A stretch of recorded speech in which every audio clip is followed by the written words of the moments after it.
দীর্ঘদিন একসঙ্গে জুটি বেঁধে পর্দায় কাজ করেছেন অভিনেত্রী সাদিয়া জাহান প্রভা ও অভিনেতা মনোজ প্রামাণিক, যে কারণে একাধিকবার তাদের প্রেমের সম্পর্কের গুঞ্জন উড়ে বেরিয়েছে শোবিজ মহলে। কোনো নাটকে তারা ছিলেন প্রেমিক প্রেমিকা, আবার কোনো নাটকে ছিলেন স্বামী স্ত্রী। বাস্তব জীবনেও কি তাদের মাঝে এমন কোনো সম্পর্ক ছিল? সম্প্রতি এক সাক্ষাৎকারে প্রভা বলেন, মনোজের সঙ্গে আমার কখনোই প্রেম ছিল না, কিন্তু মিডিয়াতে এটি প্রচলিত ছিল যে আমাদের মাঝে প্রেম আছে।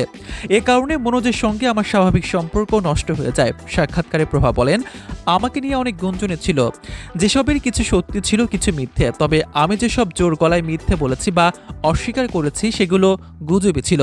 অভিনেত্রী জানান, তার জীবনের প্রেম কয়েকবার এসেছে, তবে সম্পর্কের একটি সময় মনে হয়েছে হয়তো আজীবন একসঙ্গে কাটিয়ে দেয়া সম্ভব হবে না দুজনের।